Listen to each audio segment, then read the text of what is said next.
En Lot-et-Garonne, au cœur de vos territoires, avec Cool Direct. En Lot-et-Garonne, au cœur de vos territoires, avec Cool Direct. Cool Direct, numéro 1 dans le cœur de ses auditeurs.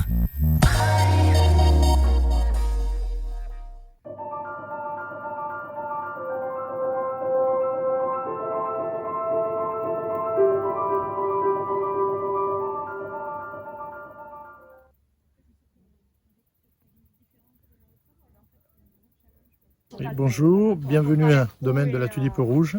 Donc, vous êtes ici sur l'ensemble du domaine qui couvre à peu près 4 hectares et demi en tout de vignes en production.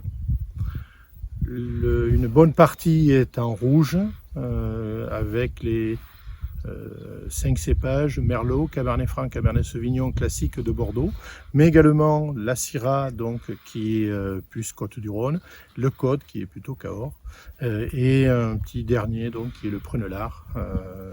Et voilà un petit peu en rouge. Pour les rosés, essentiellement dominante Jurançon noir, cépage réellement autochtone donc, de la région. Et pour les blancs, donc la partie blanc sec, c'est le chardonnay qui représente à peu près 10% du vignoble uniquement. Et parallèlement, donc, du petit mansin pour la partie vin liquoreux. Voilà un petit peu au niveau encépagement. Oui, nous sommes là en plein milieu du pays de Serres, donc, et traditionnellement, il y avait beaucoup de vignes dans cette région. Tous les versants sud, puisque le pays de Serres, c'est un plateau calcaire qui est entrecoupé par des rivières, des petits ruisseaux, tous les versants sud de ces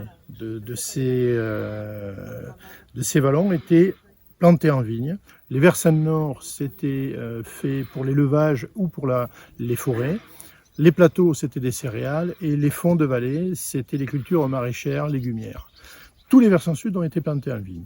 Et historiquement, on appelait ça les vins du haut pays. Et on va dire que ça remonte, on va remonter très loin, là, puisqu'on va remonter en 1152, à l'époque où Aliénor d'Aquitaine se marie donc avec Édouard II, d'Angleterre, ce qui permet d'ouvrir le marché pour l'Angleterre. Et les vins du haut pays ont vu un développement énorme à ce moment-là, puisqu'ils permettaient d'aller alimenter et arranger un petit peu les vins de Bordeaux qui étaient considérés un peu comme claret. Les Anglais en étaient très friands.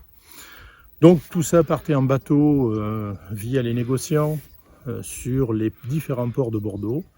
Mais les choses sont durées longtemps, puisque ça a duré plus de 100 ans, mais en 1241, malheureusement, les Bordelais ont considéré que les vins du haut pays commençaient un petit peu à faire de l'ombre, et donc ils ont demandé à Aliénor d'Aquitaine de s'occuper du problème, et elle s'en est occupée en faisant un décret, donc c'est Édouard III qui, en 1241, fit un décret en interdisant toute commercialisation des vins du haut pays jusqu'au Saint-Martin, qui était le 15 novembre. Voilà. Plus tard, ça passa très rapidement à la Noël. Et quand les négociants en vin donc, allaient sur les ports de Bordeaux avec leurs vins, à l'époque, il n'y avait aucun moyen de conservation des vins. Ils étaient complètement piqués. Voilà. Donc progressivement, les vins du haut pays ont commencé à décliner.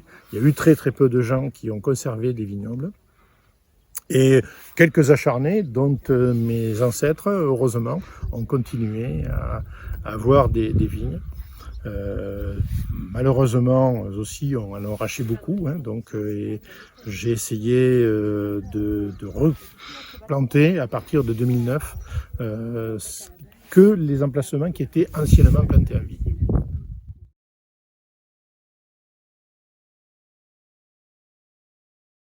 Alors c'est donc un IGP Agenais, donc c'est vin de la Genée, et nous avons une tulipe qui est une espèce protégée sur Agen, Tulipa agenensis, qui est une tulipe rouge. Voilà, tout simplement. Donc j'ai voulu un peu reprendre le symbole d'Agen en donnant le nom de la tulipe rouge.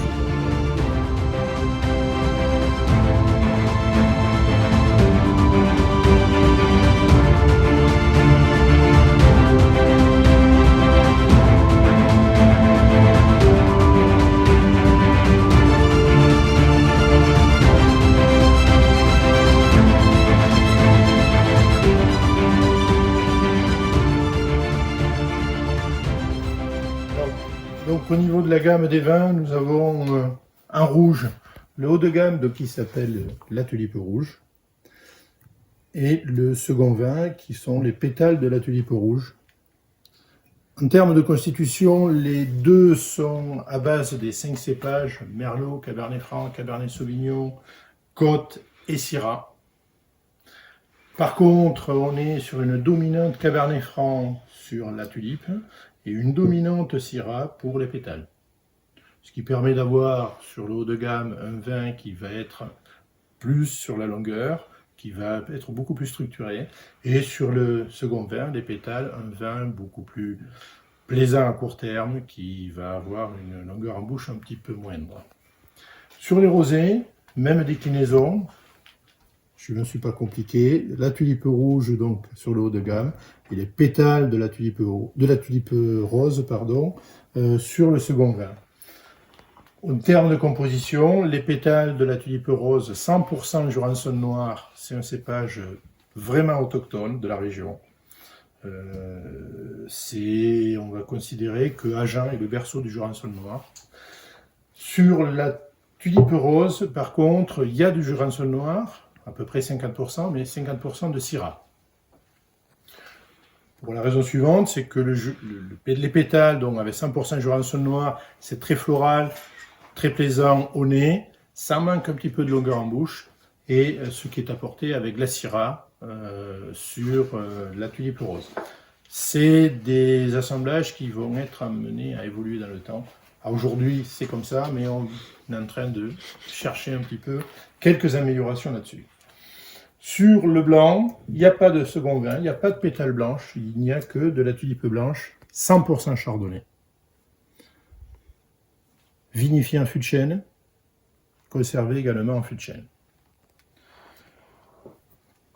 Un rouge un peu particulier, ici, qui est la tulipe d'Ante, donc qui est composé avec un cépage unique qui est le prunelard, le papa du Côte. On sait que le Côte, c'est un croisement entre le prunelard qui est le papa et la madeleine des Charentes qui est la maman. Et donc, on a planté le papa. Et c'est un cépage vraiment un peu particulier, ce qui fait qu'on ne peut pas l'assembler avec les autres. Il marque trop les vins et donc il a sa bouteille particulière et son étiquette. Et on finit enfin avec le dernier né, qui est la tulipe d'or, qui est un blanc liquoreux à base de petits mansins. Voilà un petit peu au niveau de la gamme. Il y en a encore un autre qui est sous presse, mais vous reviendrez et on en reparlera. Voilà au niveau de la gamme.